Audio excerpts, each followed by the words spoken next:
Assalamualaikum warahmatullahi wabarakatuh. Salam sejahtera dan salam sehat buat kita semua.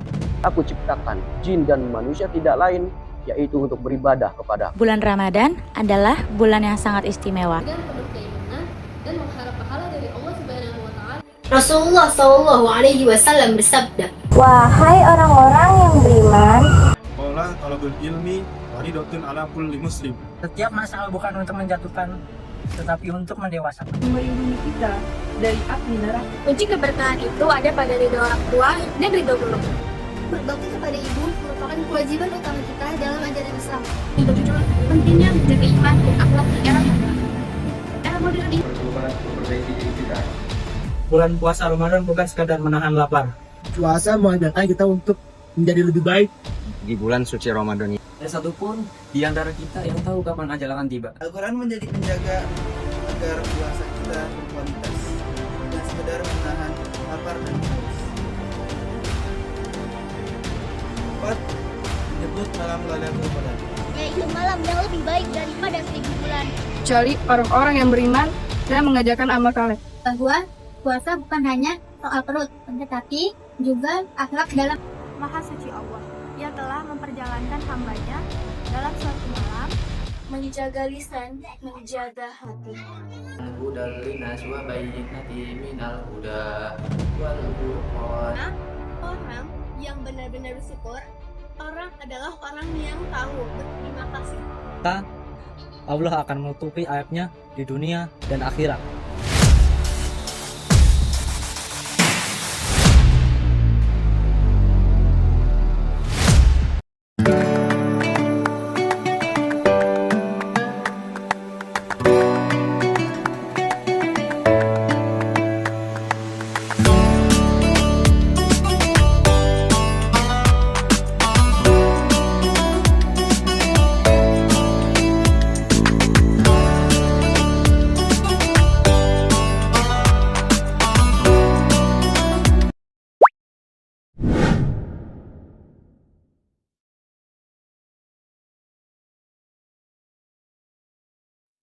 Assalamualaikum warahmatullahi wabarakatuh.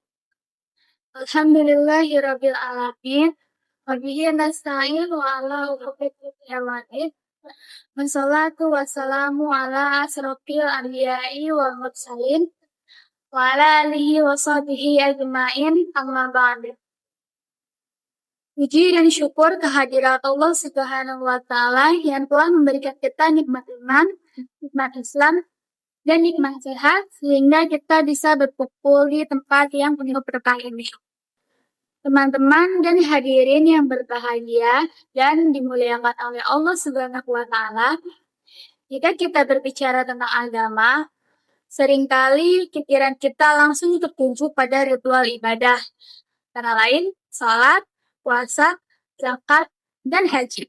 Namun, ada satu pilar yang sering terlupakan. Jadi, penentu apakah ibadah-ibadah kita membekas dalam jiwa kita atau tidak. Pilar itu adalah adat. Satu, kedudukan adab dalam pandangan ulama. Mengapa adab harus didahulukan? Karena Ibnu Mubarak, yaitu seorang ulama besar, pernah mengatakan, "Aku mempelajari adab selama 30 tahun, dan aku mempelajari ilmu selama 20 tahun. Maka, para ulama terdahulu mempelajari adab sebelum mereka mempelajari ilmu." Kenapa 30 tahun hanya untuk adab? Karena ilmu tanpa adab adalah kesombongan yang terbungkus oleh kecerdasan. Bayangkan seorang dokter yang pintar tapi tidak memiliki empati, atau seorang pemimpin yang cerdas tapi tidak memiliki integritas. Ilmu mereka justru bisa menjadi alat untuk menghancurkan, bukan untuk membangun. Kedua, dalil Al-Quran, yaitu lemah lembut adalah rahmat Allah Subhanahu wa taala.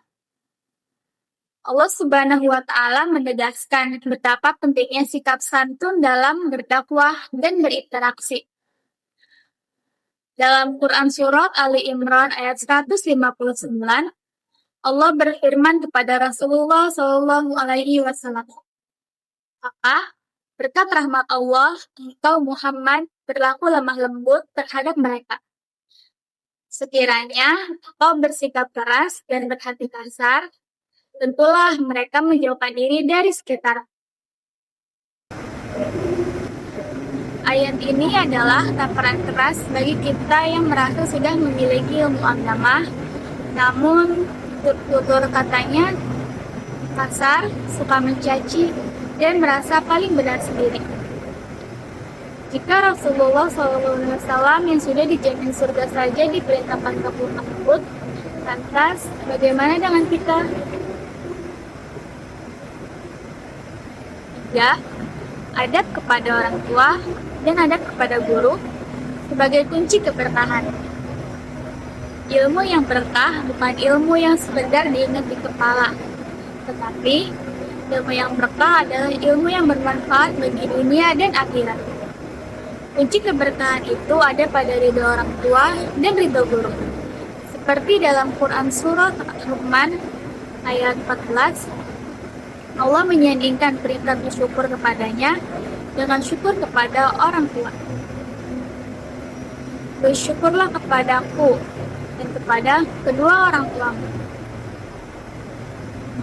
Adab kepada guru juga tak kalah penting. Imam Syafi'i bercerita bahwa beliau membuka lembaran kitab di depan gurunya, yaitu Imam Malik, dengan sangat pelan agar suaranya tidak terdengar dan mengganggu sang guru. Itulah rahasia mengapa ilmu Imam Syafi'i tetap hidup hingga hari ini melintasi ribuan tahun yang lalu. 4. Adab di era digital atau krisis akhlak zaman now. Hari ini kita berada di zaman di mana jempol lebih cepat daripada akal. Kita melihat anak muda berani menghujat orang yang lebih tua di kolom komentar. Dan juga kita melihat rahasia orang lain dibongkar demi konten. Ingatlah hadis Nabi Muhammad SAW. Seorang muslim adalah orang yang muslim lainnya selamat dari lisan dan tangannya. Hadis riwayat Bukhari dan Muslim. Adab di media sosial adalah bentuk jihad masa kini. Menahan diri untuk tidak berkomentar buruk adalah cerminan adab yang sangat tinggi. 5. Buah dari adab di hari kiamat. Mungkin kita merasa lelah harus selalu bersikap sopan dan menahan amarah. Namun, dengarlah janji Rasulullah SAW. Sesungguhnya, yang paling aku cintai di antara kalian dan yang paling dekat tempat duduknya denganku pada hari kiamat adalah yang paling baik akhlaknya. Hadis riwayat Tirmizi. Adab bukan hanya soal dipuji manusia, tetapi soal bagaimana kita ingin bersanding dengan Rasulullah Shallallahu Alaihi Wasallam di surganya nanti, insya Allah.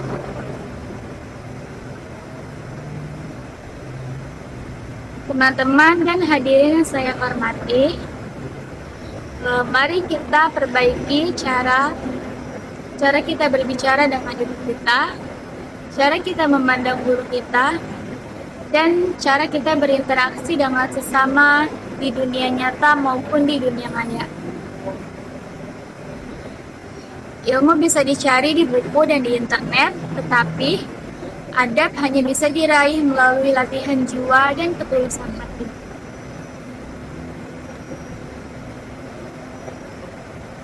Semoga Allah Subhanahu wa Ta'ala senantiasa membimbing kita menjadi pribadi yang memiliki ulul albab, berakal sehat, dan sekaligus ulul adab, yaitu berbudi pekerti luhur. Sekian dari saya, kurang lebihnya mohon maaf.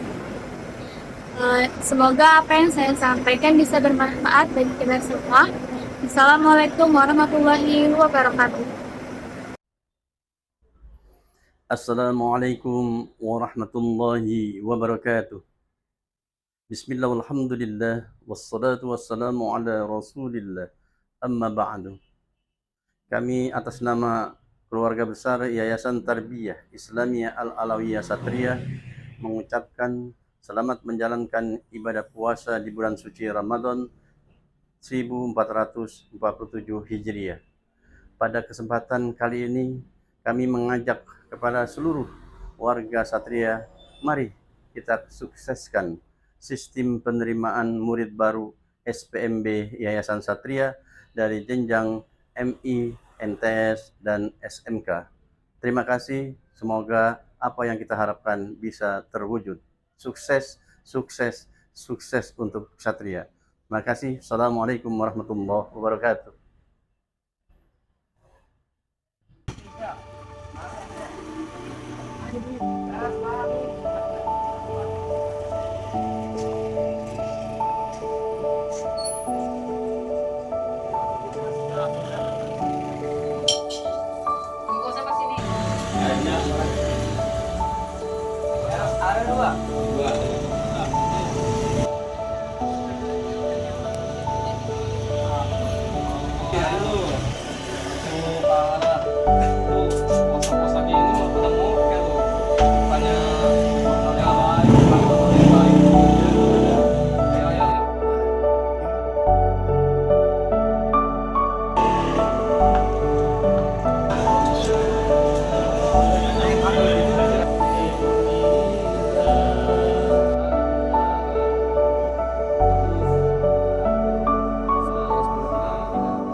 Thank you.